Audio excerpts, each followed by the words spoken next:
চৰিত্ৰহীন নাৰী। এজন খ্যাতিসম্পন্ন পণ্ডিত বিভিন্ন ঠাই ঘূৰি ফুৰি আহি এখন গাঁৱত তেওঁ উপস্থিত হ'লহি। গতিকে গাঁওখনৰ বিভিন্ন মানুহে সেই পণ্ডিতজনক দেখা কৰিবলৈ আহিল। সমান্তৰালভাৱে এগৰাকী মহিলাও সেই পণ্ডিতজনক দেখা কৰিবলৈ আহিল। মহিলাগৰাকী সফল জীৱনৰ সূত্ৰ বিচাৰি সেই পণ্ডিতজনক প্ৰশ্ন কৰিলে। পণ্ডিতজনৰ উত্তৰে সেই মহিলাগৰাকীক আশ্বস্ত কৰিলে। মহিলাগৰাকী পণ্ডিতজনৰ উত্তৰত ধন্য হ'ল আৰু সেই পণ্ডিতজনক নিজৰ ঘৰলৈ খাদ্য গ্ৰহণৰ বাবে নিমন্ত্ৰণ কৰিলে।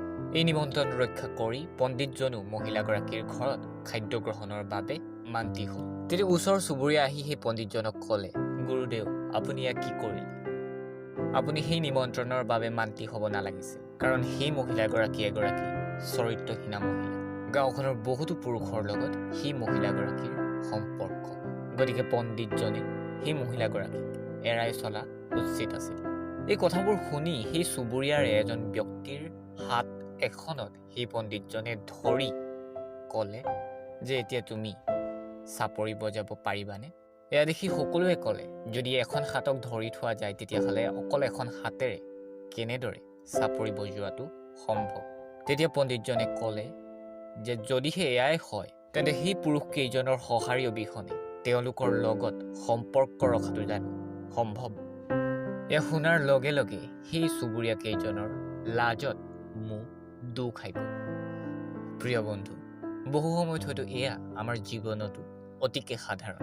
বহু সময়ত হয়তো আমি কোনো এক ঘটনাৰ বাবে এজন বিশেষ ব্যক্তিকেই দোষ দি আগবাঢ়ি গুচি যাওঁ।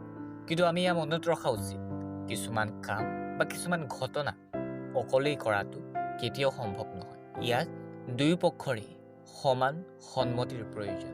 এখন কাজিয়া কেতিয়াও অকলে কৰাটো সম্ভৱ নহয়। ইয়াত দুয়ো পক্ষৰে সমান অৰিহণাৰ প্ৰয়োজন। প্ৰিয় বন্ধু, বহু সময়ত হয়তো আমি কেৱল আৰু কেৱল আনৰ ভুলবোৰহে দেখা পাওঁ, কিন্তু নিজৰবোৰ যদি আমি উনুকিয়াই চাওঁ তেতিয়াহ'লে বাকীবোৰতকৈ ডাঙৰ ভুল হয়তো আমাৰ নিজৰেই ওলাব।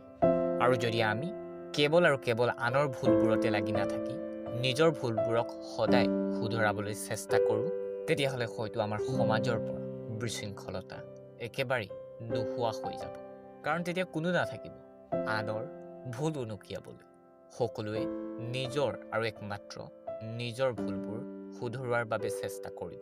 আৰু তেতিয়াই আমাৰ সমাজখন শান্তিময় এক ভূস্বৰ্গলৈ ৰূপান্তৰ হ'ব।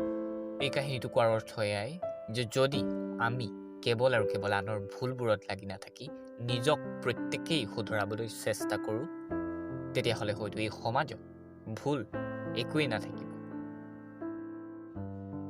এটি মুক্ত মনৰ সৈতে সফলতাৰ সেই ক্ষণবোৰলৈ শুভকামনাৰে ধন্যবাদ।